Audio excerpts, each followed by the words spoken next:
Hello students, welcome to MN maths classes. Good morning to all. बेटा, आज हम बहुत ही इंटरेस्टिंग चैप्टर स्टार्ट करने जा रहे हैं जो कि आईसीएसई क्लास 6 मैथ्स का chapter number 7 that is sets है। ये बेटा चैप्टर इतना ज़्यादा इंटरेस्टिंग और इजी चैप्टर ना, मतलब आप बहुत जल्दी ये चैप्टर सीख जाओगे। बहुत ही इंटरेस्टिंग, मतलब बातें करते करते ये चैप्टर होने वाला है। इस चैप्टर के बेटा एक्सरसाइज 7.1 करेंगे, जिसके आई थिंक फर्स्ट 3 पार्ट्स ही हैं जो आपके सिलेबस में है, राइट। बट चैप्टर स्टार्ट करने से पहले एज यूजुअल हम सारी इसकी डिटेल के बारे में पढ़ेंगे। सेट कैसे बनता है, सेट के अंदर क्या होता है, इसकी टाइप्स क्या होती हैं, सेट किस किस चीज़ को कहा जा सकता है, किसको नहीं कहा जा सकता, राइट। ये सब कुछ डिस्कस करेंगे कि जो आपका जो कंसेप्ट है ना, बेसिक कंसेप्ट है, वो क्लियर हो जाए। अगर आपको कंसेप्ट क्लियर हो गया बेटा, तो क्योंकि नेक्स्ट क्लासेस में भी आपको ये टॉपिक आएगा ही आएगा, राइट। क्लास 7th में भी है, क्लास 8th में भी है, बट वहाँ पर थोड़ा सा डिटेल्स में मतलब आ जाता है। बट अगर आप 6 क्लास में ही बेस क्लियर करके चलोगे ना, तो मुझे नहीं लगता भी आपको टीचर से भी सीखने की ज़रूरत पड़ेगी 7th क्लास में, क्योंकि आपको ऑलरेडी वो कंसेप्ट क्लियर होगा। तो मेरे हिसाब से 90% बच्चे जो है ना, मतलब ठीक है, 1-2 बच्चों को छोड़ के, कई बार ऐसा होता है शायद मेरी समझ भी किसी बच्चे को ना लग रही हो, ठीक है, बट मेरे हिसाब से 100% ही लगा लो, 90 भी ना छोड़ो, 100% बच्चे ये कवर अप कर लेंगे, राइट। तो अब स्टार्ट करते हैं बेटा। सेट्स करने के से पहले मुझे ये बताइए, अगर मान लो मैं आपको एक एग्जांपल देती हूँ। जैसे मैंने एक एग्जांपल ली, पीछे ले लेते हैं कि आपको कन्फ्यूजन क्रिएट ना हो। ये देखो, अगर एक एग्जांपल लेते हैं, जैसे मैंने लिख दिया हिंदी, पंजाबी, उर्दू, बंगाली और इंडिया। अब मैंने इस सारी चीज़ों में से ऑड वन आउट निकालने के लिए बोला। ऑड वन आउट का मतलब जो अलग है, तो आप क्या निकालोगे? ध्यान से देखो, सारी चीज़ों में से एक इंडिया अलग आ रहा है ना, तो ये ऑड वन आउट है, इसको मैंने राउंड अप कर दिया। अब इसको छोड़कर बाकी चीज़ें बताओ, ये क्या चीज़ें बन रही हैं। हिंदी क्या है? एक लैंग्वेज। पंजाबी क्या है? एक लैंग्वेज। उर्दू भी लैंग्वेज है, बंगाली भी लैंग्वेज है।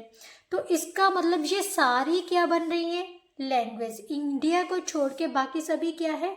लैंग्वेज। तो हम इनको एक वर्ड में डिस्क्राइब कर देंगे, these are the languages, right. Indian language लिख सकते हो आप, इंडियन लैंग्वेजेस, राइट। तो ऐसी चीजें जिनकी एक कॉमन प्रॉपर्टी हो, इनकी प्रॉपर्टी क्या है? कॉमन प्रॉपर्टी क्या है? एक लैंग्वेज है ये, ठीक है। जिनकी एक कॉमन प्रॉपर्टी हो, उनकी ग्रुप को हम कलेक्शन बोल देते हैं। क्या बोलते हैं? Collection means a group of things that are taken together. ऐसी चीजें का ग्रुप जिनको हम एक साथ इकट्ठा कर सके और उनकी कुछ ना कुछ कॉमन प्रॉपर्टी हो, और उनके लिए हम सिर्फ एक ही शब्द एज ए होल यूज़ कर सके। जैसे मैंने पंजाबी, हिंदी, उर्दू और इंग्लिश के लिए क्या यूज़ कर लिया? लैंग्वेज। एक शब्द यूज़ हो गया ना। तो इस तरह के मतलब जो चीज़ें हैं, कुछ भी हो, उनको हम क्या लिख सकते हैं? जब इकट्ठा करते हैं तो उनको बोलते हैं कलेक्शन, जिनकी सिर्फ एक ही कॉमन कैरेक्टरिस्टिक्स हो, मतलब जिनकी कॉमन कैरेक्टरिस्टिक्स होती हैं, प्रॉपर्टीज हो। इसके अलावा और एग्जांपल, जैसे किताबें हैं, किताबों की ग्रुप को भी हम क्या बोलते हैं? कलेक्शन। क्या बोलते हैं? कलेक्शन। लाइब्रेरी में किताबें रखी होती है ना, तो उसको बोलते हैं कलेक्शन ऑफ बुक्स। लाइब्रेरी क्या है? एक वर्ड यूज कर दिया, जहाँ पर किताबें ही किताबें होंगी, किताबों का भंडार होता है, उसको हम क्या बोल देते हैं? लाइब्रेरी। मीन्स बड़ी चीज़ों, सारी चीज़ों के इकट्ठ को एक शब्द दे दिया, क्या दे दिया? Library, right. तो इस टाइप के ग्रुप को हम बोलते हैं कलेक्शन। कलेक्शन ऑफ कॉइन्स भी हो सकते हैं। एक बकेट में, एक बास्केट में फ्रूट्स रखे हुए हैं तो उसको हम बोलेंगे collection of fruits in a basket, right, क्योंकि वो उस बास्केट में क्या है? फ्रूट्स हैं, तो वो भी क्या होगी? कलेक्शन किसकी होगी? फ्रूट्स की, राइट। अब ये तो होगी कलेक्शन, बट हमने डिस्कस करना है सेट। बेटा सेट क्या है? एक तरह की कलेक्शन ही है, बट ऐसी कलेक्शन जो कि वेल डिफाइंड हो। वेल डिफाइंड मीन्स जिसमें जस्ट एक ही टाइप के हों और समझ लो जो पॉसिबिलिटी हो। A set is a well-defined collection of objects or things, means जिनको हम सिस्टेमेटिकली लिख सके, ठीक है। और ऐसी कलेक्शन जिनको हम एक मतलब ग्रुप में बना के, और जैसे for example set of fruits है तो हम सेट ऑफ फ्रूट्स, एक बास्केट में 3 फ्रूट रखे गए हैं, एप्पल, मैंगो और बनाना, ठीक है। तो इनको, इनकी कलेक्शन को जब हम वेल डिफाइंड करके मीन्स एक बॉक्स में रखते हैं, बॉक्स क्या है? ये करली ब्रैकेट को शो कर दिया, बॉक्स में रखते हैं, वेल डिफाइंड करके रखते हैं, तो वो क्या बन जाता है? सेट। क्या बन जाता है? सेट। फॉर एग्जाम्पल बेटा, ये तो मैंने आपको बताया सेट ऑफ फ्रूट्स है, एप्पल, मैंगो और बनाना को जब हम करली ब्रैकेट्स में रख देंगे तो एक सेट बन जाएगा। बेटा सेट तभी बनेगा जब हम उसको एक ब्रैकेट में रखेंगे, करली ब्रैकेट्स में रखते हैं, मीन्स एक मतलब वेल डिफाइंड तरीके से रखते हैं, राइट, तो तभी वो सेट बनेगा। अदरवाइज एक कलेक्शन है, बट सेट क्या है? Well defined collection, right. ये चीज़ ध्यान में रखनी है। Here curly bracket show that items in a set. इसका ये करली ब्रैकेट्स जो है ना वो शो कर रही है कि जो ये कलेक्शन है ना वो सेट में दी गई है, ठीक है। It's these are the items in a set, right. एक और एग्जांपल कर लेते हैं बेटा, जैसे set of vowels in English alphabet है। इंग्लिश के बॉवल्स कौन कौन से होते हैं? 5 बॉवल्स हैं, A E I O U। जब इनको हम करली ब्रैकेट्स में लिख देते हैं तो ये क्या बन जाता है? एक सेट बन गया। अगर A E I O U ऐसे ही लिखा जाए तब तक ये कलेक्शन है बॉवल्स की। सेट कब बनेगा? जब उसके उनको एक ब्रैकेट में रखा जाएगा, एक सेट में बना के रखा जाएगा, राइट। एक और एग्जांपल लेते हैं, if set of natural numbers less then 5। इसका क्या मतलब है? ऐसे नेचुरल नंबर्स जो 5 से छोटे हों। तो नेचुरल नंबर कहाँ से स्टार्ट होते हैं बेटा? 1 से। कहाँ से स्टार्ट होते हैं? 1 से। और हमेशा याद रखना जो नेचुरल नंबर्स होते हैं वो पॉजिटिव होते हैं। क्या होते हैं? पॉजिटिव, और 1 से स्टार्ट होते हैं। उसने कहा है लेस देन 5, 5 से छोटे लेने हैं, तो 1 से लेके सारे 4 तक क्या आ जाएंगे? इस सेट में आ जाएंगे। ये क्या बन गया? 1 से लेके 4 तक का, 4 तक के नंबर्स का सेट बन गया, राइट। जब हम इनको करली ब्रैकेट्स में लिख देंगे, अदरवाइज ये कलेक्शन रह जाएगी, राइट।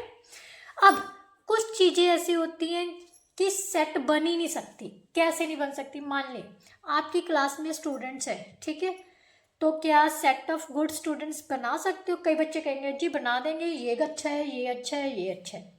मान लो मैं ले लेती हूँ, आप ले लेते हो, आपकी कलेक्शन मतलब आपने अपने मुताबिक अपनी क्लास में से गुड बच्चे की कलेक्शन करनी है, मैंने अपने मुताबिक करनी है। अगर हम दोनों को कंपेयर करेंगे क्या सेम होंगे? नहीं होंगे ना, इसलिए ये सेट नहीं हो सकता। No, set of good students is not a collection of set. क्यों नहीं है? क्योंकि मेरी नज़रिए में कुछ कोई और स्टूडेंट गुड हो सकता है, आपकी नज़रिए में कोई और गुड हो सकता है, हमारा नज़रिया सेम नहीं है ना।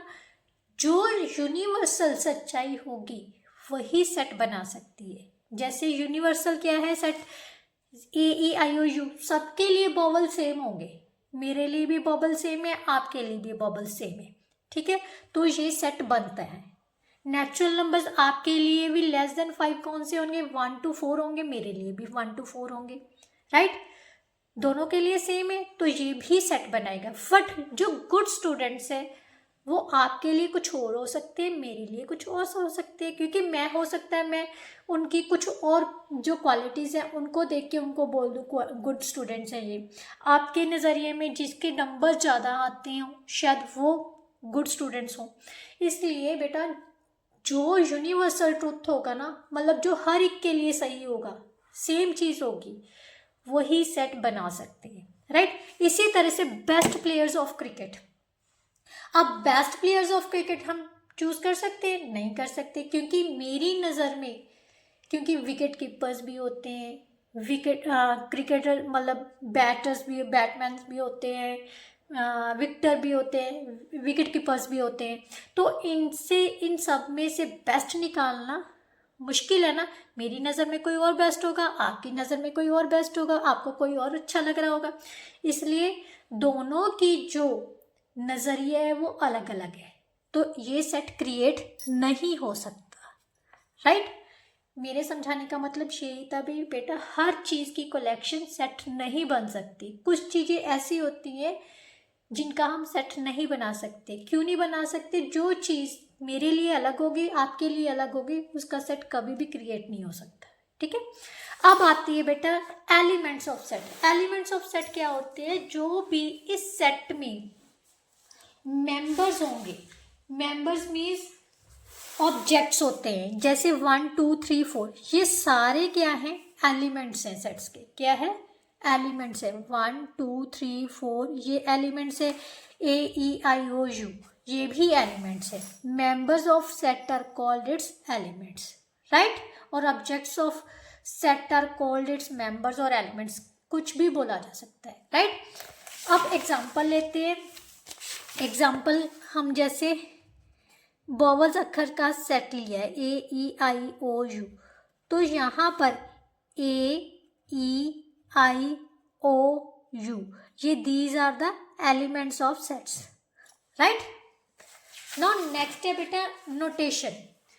नोटेशन का मतलब है किसी भी सेट को कैसे रिप्रेजेंट किया जा सकता है, क्योंकि ग्रुप को हम कुछ ना कुछ नाम देंगे ना, तो वो सेट को रिप्रेजेंट करने के लिए हम कैपिटल लेटर्स यूज़ करते हैं। किसी भी कंप्लीट सेट्स को मतलब बताने के लिए कैपिटल लेटर्स यूज़ करते हैं। जैसे सेट ऑफ नेचुरल नंबर्स है, तो उसको हम कैसे रिप्रेजेंट करेंगे? A is the set of natural numbers, ऐसे भी लिखा सकते हैं नेचुरल नंबर्स। और अगर हम नेचुरल नंबर्स को इस फॉर्म में लिखना चाहते हैं तो ऐसे भी लिखा जा सकता है। नेचुरल नंबर्स क्या होते हैं बेटा? इनफाइनाइट होते हैं, तो हम सारे तो लिख नहीं सकते, तो हम क्या लिखेंगे? 1 2 3 4 लिख के ऊपर बाद में डैश डैश डैश डाल देते हैं, राइट। मतलब इसका कोई भी अंत नहीं है। लास्ट में क्या करना है? करली ब्रैकेट जरूर डालनी है, क्योंकि करली ब्रैकेट से ही वो सेट बनता है, राइट। और जो इसके एलिमेंट्स हैं उनको अगर रिप्रेजेंट करना पड़े तो हम स्मॉल लेटर से रिप्रेजेंट करेंगे। क्या करेंगे? स्मॉल लेटर से रिप्रेजेंट करेंगे।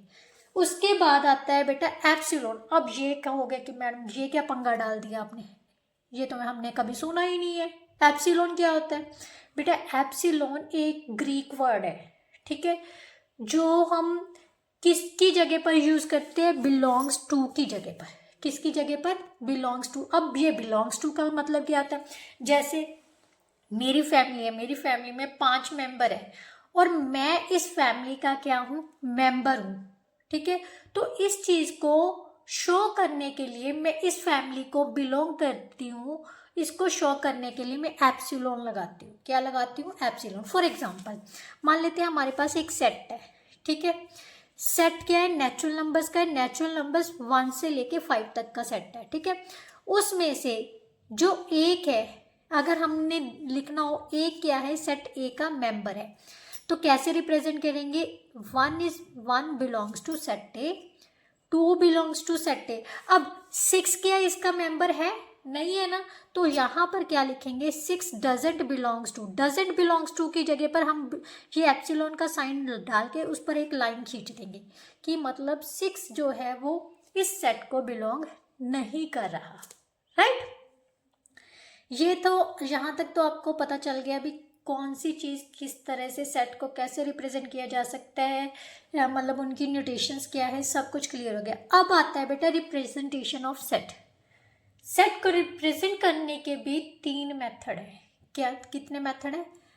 3 मेथड। कौन कौन से? Description method, roster method, roster method को हम टैबुलर मेथड भी बोलते हैं, रूल मेथड और सेट बिल्डर फॉर्म, ये तीसरा मेथड है। हम तीनों जो मेथड है वो डिस्कस करेंगे ब्रीफली। डिस्क्रिप्शन मेथड में ये खुद ही बता रहे हैं, डिस्क्राइब किया जाता है, ठीक है। Description of the elements of set is enclosed in curly brackets, means elements की डिस्क्रिप्शन को जब हम क्लोज्ड ब्रैकेट में डाल देते हैं तो उसको डिस्क्रिप्शन मेथड बोलते हैं सेट की। मैंने आपको जहाँ पर लिखा था ना सेट ऑफ नेचुरल नंबर्स, तो ये क्या है? डिस्क्रिप्शन है किसकी? नेचुरल नंबर्स की। तो मैंने सेट ऑफ नेचुरल नंबर्स लिख के साइड में क्या डाल दी? Curly brackets. तो ये क्या बन गया? Description method of set. मतलब किसी सेट को डिस्क्रिप्शन मेथड में कैसे लिखा जा सकता है वो इस तरह से, राइट। एग्जाम्पल लेते हैं, the set of integers between -3 and 7।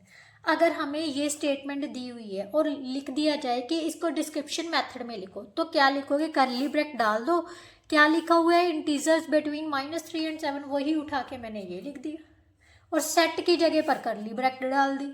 तो ये क्या बन गया? Description method. अब सेकेंड मेथड जो है बेटा वो रोस्टर फॉर्म है। रोस्टर फॉर्म, इसी नेचुरल नंबर्स को अगर हम इस एलिमेंट्स फॉर्म में लिखना हो, जैसे 1 2 3 4 ये सारे नेचुरल नंबर्स आ रहे हैं, मैंने डैश डैश पा के कर्ली ब्रैकेट डाल दी, तो ये बन जाएगी इसकी roster form. All elements of a set are listed, मतलब लिस्ट में लिखा जाए, लाइन में लिख के उनको सेपरेट करना है किसके साथ? कॉमास के साथ। फिर इस लिस्ट को इनक्लोज करना है किससे? कर्ली ब्रैकेट से। तो ये क्या बन जाएगी? रोस्टर फॉर्म और टैबुलर फॉर्म। मैंने यही एग्जांपल यूज की है इंटीजर मतलब रोस्टर फॉर्म के लिए। इंटीजर्स बिटवीन -3 and 7 को रोस्टर फॉर्म में कैसे लिखेंगे? -3 और 7 के बीच के सारे इंटीजर्स लिखने हैं, मीन्स -1 -2 0 1 2 3 4 5 6, ये सारे इंटीजर्स लिख दिए, राइट। तो ये क्या बन जाएगी? इसकी रोस्टर फॉर्म। एक बात और याद रखना बेटा, जैसे हम मान लो क्लास है, ठीक है, क्लास को एक वर्ड लेटर दिया गया है, हमें set A, the set A in the word class is written as कैसे लिखोगे? सेट, इसको सेट बिल्डर फॉर्म में CLAS। अब आप कहोगे मैम इसमें तो डबल एस है, तो आपने सिंगल एस क्यों डाली है? बेटा रोस्टर फॉर्म में कभी भी कोई भी एलिमेंट रिवाइज नहीं होगा, ये चीज़ ध्यान में रखनी है। कोई भी एलिमेंट को मतलब 2 टाइम्स नहीं लिख सकते, मतलब एक टाइम ही लिखना है, किसी को मतलब रिवाइज नहीं करना वो एलिमेंट। अगर 2 एलिमेंट्स दिए हुए हैं ना तो बाकी स्किप कर दो, सिर्फ एक ही बार लिखना है उस एलिमेंट को, राइट। सेकेंडली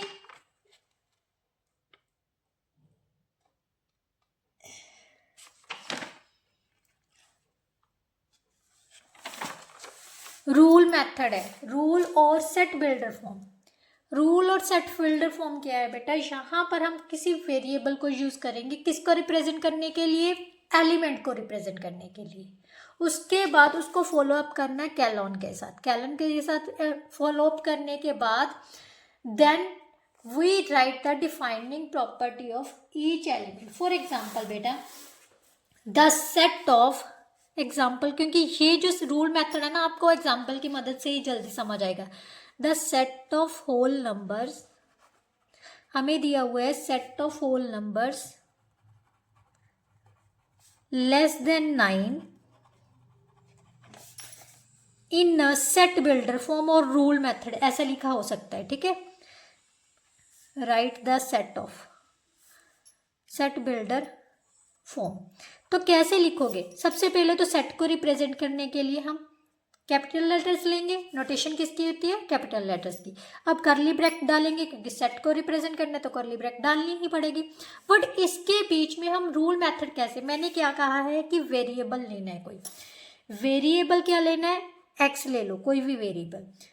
कैलोन डालने के बाद हम यहाँ पर x किसको बिलोंग कर रहा है, यहाँ पर होल नंबर्स को, यानी एलिमेंट्स किसको बिलोंग कर रहे हैं, नहीं होल नंबर्स को। तो होल नंबर्स किससे रिप्रेजेंट होते हैं, w से। बट साथ ही साथ उसने कहा है कि जो होल नंबर्स है वो कहाँ से लेस देन है, 9 से। So x less than 9, then curly bracket बंद कर देंगे।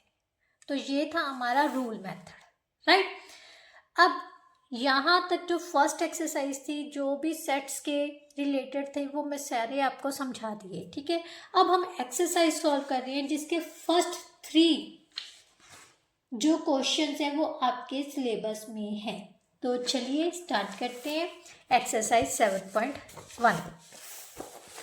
एक्सरसाइज 7.1 का बेटा फर्स्ट क्वेश्चन क्या कहता है, fill the appropriate symbol belong to और not belong to in the blanks. अब हमें कोई सेट दिया हुआ है होल नंबर्स का। होल नंबर्स कहाँ से स्टार्ट होते हैं, 0 से। 1 2 3 4 सारा सेट होल नंबर्स का है। तो फर्स्ट में उसने कहा है 2 यहाँ पर। अब 2 इस सेट में है, होल नंबर्स के सेट में होता है, यस होता है। तो यहाँ पर हम लिखेंगे बिलोंग्स टू, राइट। -2 है नहीं, क्योंकि होल नंबर सारे पॉजिटिव होते हैं, 0 से स्टार्ट लेके सारे पॉजिटिव नंबर्स। तो ये doesn't belongs to whole numbers. Third, 0 belongs to whole numbers, yes 0 से स्टार्ट होते हैं। अब w, स्मॉल w इसमें है क्या, नहीं है। तो यहाँ पर क्या लिखेंगे, नॉट बिलोंग्स टू। अब फोर्थ में क्या है, ये थर्ड था, फोर्थ था, सॉरी फिफ्थ में क्या है, 6 बिलोंग्स टू। अब यहाँ पर आप बच्चे गलती 101% करेंगे कि यहाँ पर तो 4 तक की लिखा है, तो 6 doesn't belongs to w। But यहाँ पर 6 बिलोंग्स टू w कर रहे हैं बेटा। मैंने आपको बताया है कि होल नंबर्स 0 से स्टार्ट होकर पता नहीं कहाँ तक जाते हैं, ख़त्म ही नहीं होते। गिनती जो है, काउंटिंग जो है वो ख़त्म नहीं होती। तो हम क्या करते हैं, पहले 3-4 एलिमेंट्स डाल के आगे डैश डैश का मतलब क्या होता है कि आगे तक ये जा रही है, ये पता नहीं कहाँ तक जा रही है। इसके आगे हम ये भी लिख सकते हैं 5 6 7, मतलब पता नहीं कहाँ तक जाएगी। इसलिए हम इसको शॉर्ट फॉर्म में लिखने के लिए 3-4 नंबर्स लिख देते हैं। अगर पीछे डैश डैश डैश डाली हुई है ना, तो इसका मतलब आगे के नंबर भी इसमें इंक्लूड हो रही है। तो इसका मतलब 6 किसको बिलोंग कर रहा है, होल नंबर्स को। और -6 नेगेटिव नंबर्स तो होल नंबर्स को बिलोंग ही नहीं करता, तो इसका मतलब डजंट बिलोंग्स टू, राइट। तो ये था बेटा आपका फर्स्ट क्वेश्चन। अब आ गया सेकेंड क्वेश्चन। सेकेंड में उसने कहा है कि state whether these statements are true और फॉल्स। अब बड़े ध्यान से समझना। उसने कहा है कि V क्या है, फर्स्ट का V क्या है, set of English alphabet, vowels of English alphabet. Vowels of English alphabet क्या होते हैं, A-E-I-O-U, मैंने ये लिख ली है, ठीक है। अब वो कह रहा है कि A doesn't belongs to V, but A तो इस सेट में है, तो ये क्या हो गया, फॉल्स। A बिलोंग कर रहा है, ना कि ये लिखा जा सकता है कि A does not belong to, right. तो ये हो गया फॉल्स। सेकेंड उसने कहा है कि सेट A है 1 2 3, right. Then 3 belongs to A, yes 3 इस सेट में है, तो इसका मतलब ये क्या हो गया, ट्रू, राइट। और थर्ड क्या है कि C क्या है, X, where X belongs to N। N का मतलब क्या होता है बेटा, नेचुरल नंबर्स। नेचुरल नंबर्स कहाँ से स्टार्ट होते हैं, 1 से स्टार्ट होते हैं। 1 से स्टार्ट होके पता नहीं कहाँ पर जाते हैं। उसके अलावा उसने एक कंडीशन लगा दी। कंडीशन का मतलब जो इसकी प्रॉपर्टी है, कैरेक्टरिस्टिक है, वो क्या कह रहा है कि जो नेचुरल नंबर्स है वो 12 से बड़े होने चाहिए। और साथ ही साथ उसने कह दिया then C is equal to 13 14 15, means जो सेट है वो क्या बनेगा, 13 से लेके अप टू 100 तक। तो यही चीज़ बनेगी। अगर हम इस चीज़ को रोस्टर फॉर्म में लिखना चाहें तो ऐसे लिखेंगे ना, जो एलिमेंट्स है बेटा वो 12 से बड़े होने चाहिए। नेचुरल नंबर्स क्या है, 12 से बड़े। 12 से बड़े मतलब 13 14 15 हो गए, अप टू 100 हो गए। तो ये क्या बन गई, true, right.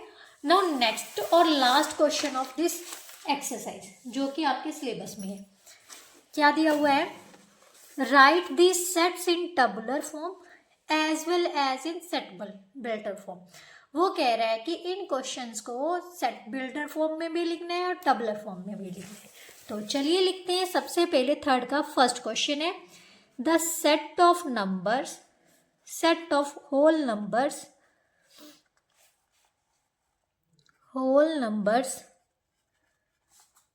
Less than equal to और इक्वल टू, अब इक्वल टू भी आ गया, इक्वल टू 9, लेस भी है और इक्वल भी है। तो सबसे पहले हम लिखेंगे टबलर फॉर्म में। टबलर फॉर्म क्या होता है, एलिमेंट्स की फॉर्म में लिखना है। तो सेट को रिप्रेजेंट करने के लिए कोई भी कैपिटल लेटर यूज करेंगे, ठीक है। उसके बाद सेट कहाँ कैसे शो होता है, करली ब्रैकेट से। तो करली ब्रैकेट डाल दी, मेरी गंदी सी डाली हुई है, आप अच्छे से सोनी सी डाल लेना, ठीक है। करली ब्रैकेट उसने कहा है होल नंबर्स कहाँ से स्टार्ट होते हैं, जीरो से स्टार्ट होके कहाँ तक लेके जाने हैं, 9 तक, क्योंकि उसने कहा है set of whole numbers less than और इक्वल टू 9। इक्वल टू 9 का मतलब क्या होता है, भी 9 भी लेके आना है इसमें। तो यहाँ तक, अब इसके पीछे डैश नहीं डालनी, क्योंकि उसने लेस देन इक्वल टू 9 तक ही बोला है, right. Set of whole numbers नहीं बोला, less than equal to, set of whole numbers के साथ साथ उसने ये भी बोल दिया कि लेस देन इक्वल टू 9 है।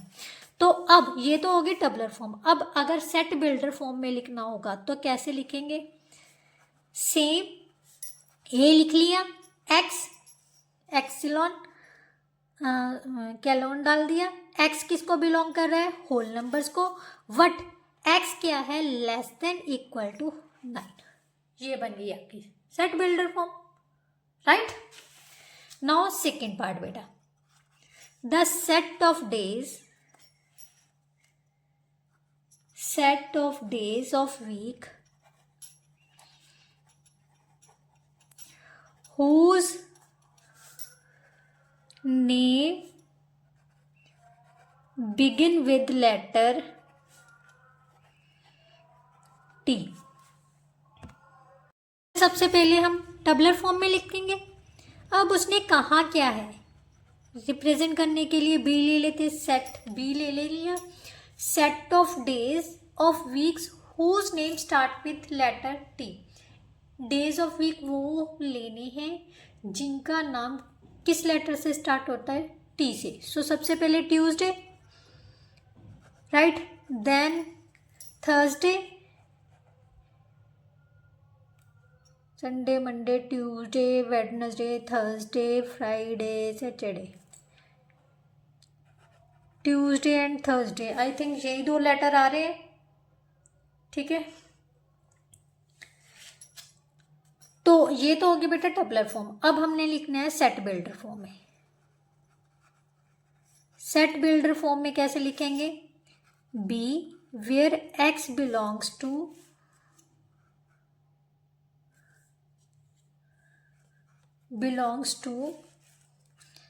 Set of days, same as it is लिख दो, days of week that are start with letter T, right. इस तरह से लिखा जा सकता है। नाउ नेक्स्ट, थर्ड उसने कहा है द सेट ऑफ मल्टीपल्स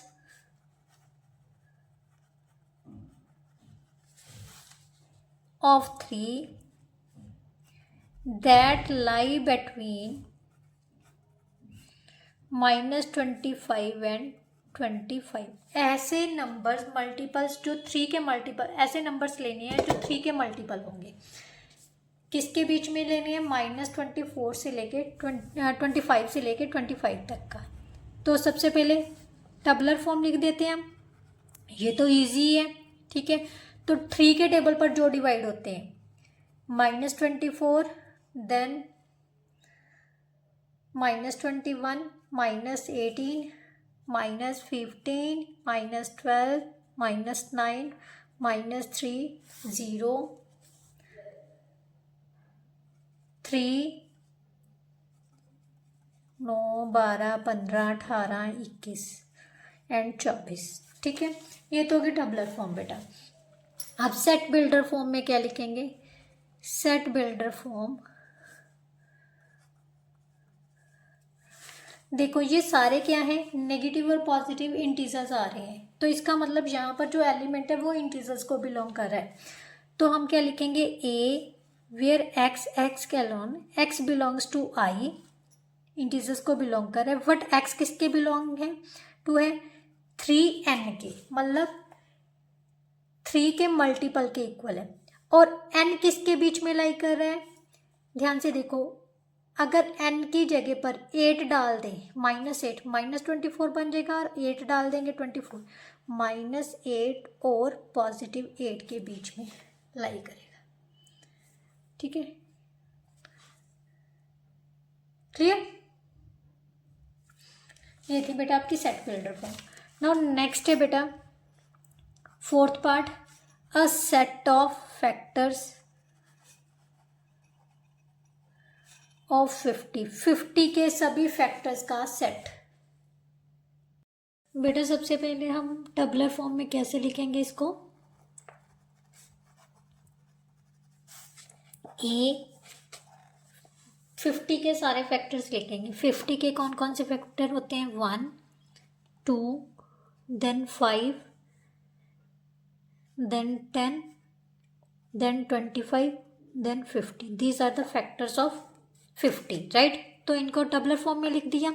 अब सेट बिल्डर फॉर्म में कैसे लिखेंगे? सेम चीज स्टार्ट करेंगे। ए कोई वेरिएबल ले लेना है, एक्स। एक्स क्या है यहाँ पर? X is a factor of 50, बस, just this one is the set builder form. ठीक है, राइट? नाउ नेक्स्ट है क्वेश्चन नंबर 5 में क्या दिया हो? पार्ट 5 है क्वेश्चन नंबर 3 का। The set of letters in the word prayer. सबसे पहले टबलर फॉर्म। बेटा टबलर फॉर्म में मैंने आपको बताया है, कोई भी वर्ड या कोई भी लेटर या कोई भी नंबर रिवाइज नहीं होता। ठीक है, ए पी से स्टार्ट कर लेते हैं। सबसे पहले पी, आर, ए, वाई, ई। अब दोबारा से आर आ रहा है ना, तो यहाँ पर हम आर नहीं लिखेंगे। ठीक है, क्योंकि आर ऑलरेडी आ चुका है। तो this one is a tabular form. अब सेट बिल्डर फॉर्म में कैसे लिखना है? Set builder form, A where x, x is a letter in the word prayer, बस this one is the set builder form. Same as it is वही लिखा है, बस सेट छोड़ दिए, बाकी letters in the word prayer, right? Now last part of question number 3, the set of natural numbers divisible by 6 and less than 40. The set of natural numbers that are starting from 1. अब 0 यहाँ पर नहीं लेंगे, क्योंकि 0 बेटा whole numbers में add होती हैं। जो नेचुरल नंबर्स होते हैं ना, वो 1 से स्टार्ट होते हैं एंड लेस देन 40। तो सबसे पहले टबलर फॉर्म, राइट? टबलर फॉर्म कैसे लिखेंगे? सेट ए वेयर एक्स के मल्टीपल्स लिख लो, 6 के मल्टीपल, 6, 12, 18, 24, 30 एंड 36। उसने कहा 40 से लेस देन लेने हैं। 40 से लेस देन वाले कौन से नंबर्स होंगे? 36 तक होंगे, जो 6 से डिवाइड हो जाएंगे, राइट? अब इसी को हम क्या लिख सकते हैं? सेट बिल्डर फॉर्म में। सेट बिल्डर फॉर्म में सेम एज इट इज लिखना है। कैसे लिखना है बेटा? सेट बिल्डर फॉर्म में एक्स इज अ